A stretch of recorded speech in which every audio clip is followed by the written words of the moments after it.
Another guy who's been doing a great job throughout the years, and if you look at his credentials and everything, it has cop car written all over it and going to jail, apparently. I love badass interviews, and this is going to be one when they arrest you. Cory Cruise, welcome to the show. How are you doing, Shane, my friend? How's it going? Well, I'm going to be better than you because it looks like you're going to be locked up real soon.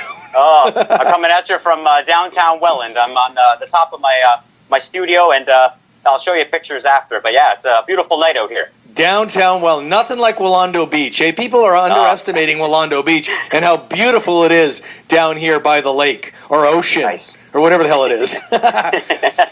Mentioned on the program earlier that the BS Live Rocks Entertainment Group, along with Sessions on the River, we're hosting Beyond the Sessions. And Cory, you'll be happy to know that I was at a meeting this evening with Mr. Chris Curry so that we could actually lay out what the hell was going to happen on Saturday night. Oh, nice. I think we have a clue now, but our musical guest is going to be Cory Cruise. He's going to play a couple of songs. So, first of all, I mean, we play your songs here on our show, on the BS Live Rock Show.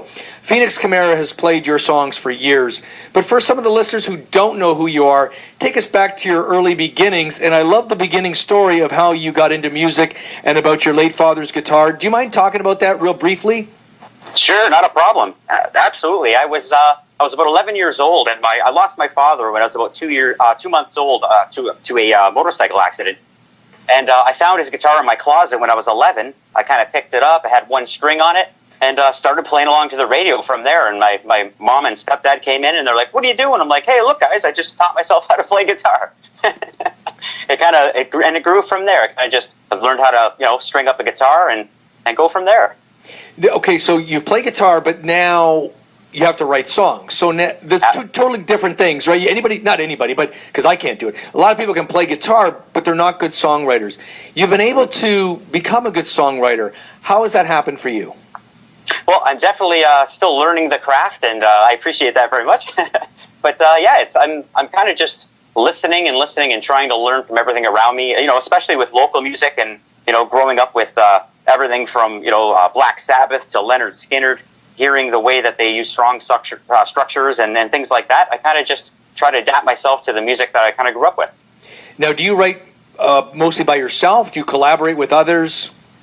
Actually, I've done everything myself so far. And with this new recording that I've just been doing in Niagara Falls, I've been doing. I had Paul Gigliotti come in and do the recording, and he actually produced some of the album as well. And he's got some major experience in the business and taught me some stuff. And I'm really happy to release this album.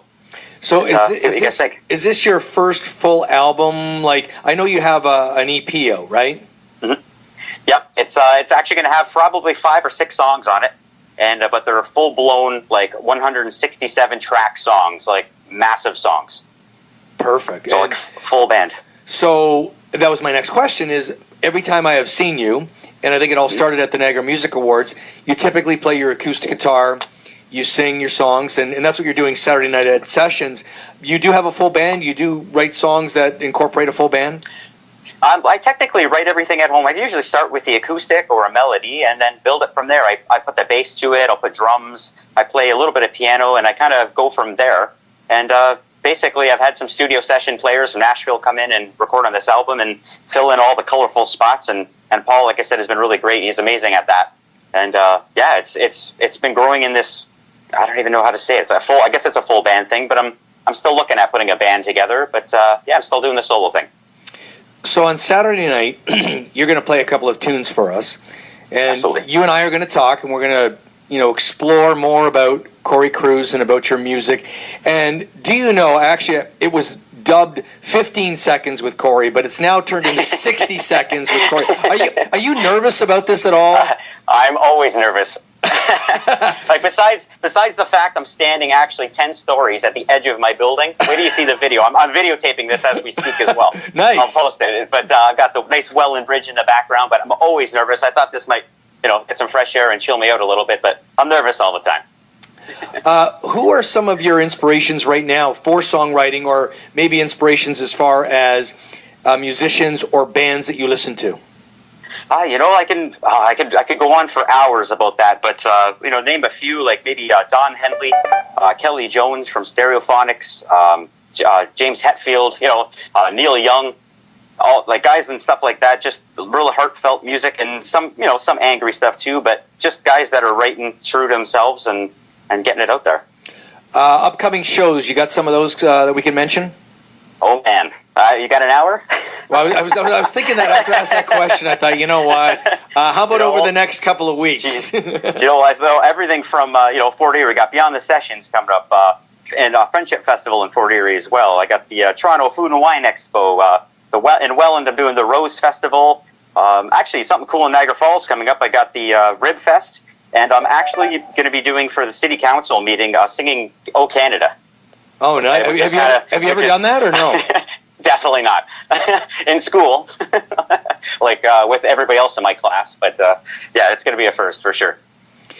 I got a question about your stage attire. The man in black. So is this something you are conscious of all the time? You just say, I'm wearing black when I play. Every time I've seen you and I see your pictures, I just wondered if that's, what's behind it.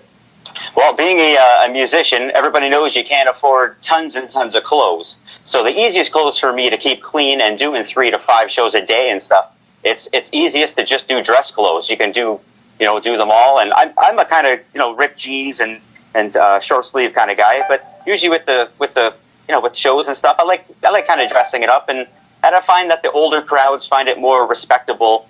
And since we're playing acoustic as well, if you got a guy up there, tattoos, they kind of, it's old school, but they look at you like, oh, they won't give you a chance. But, if you clean up well and you present yourself properly, I think it, it presents itself better.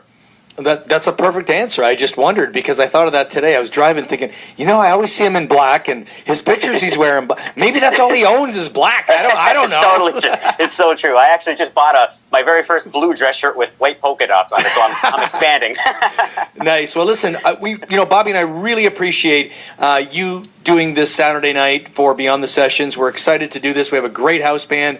Paul Wheeler is the man in charge, and he knows all the right people, and he's definitely put together a great house band for us. We've got you as our musical guest. We're talking to Chris Curry, who's kind of the brainchild behind Sessions, and I think it's going to be a fun night. There is a bar if you want to go and you want to drink some alcohol, so you don't have to think you're going into some studio that oh my God, somebody just came and kissed me. What is that all about? And it's a man. It's a man. Oh, but he's drinking Jack Daniels. So can I have a sip of this?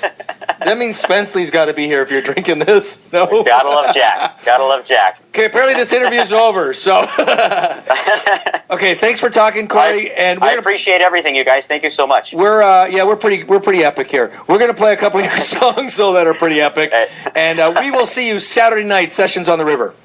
Thanks a lot. Cory Cruise, Broken Promises, BS Live Rocks on Max Inc. Radio. Radio for the people.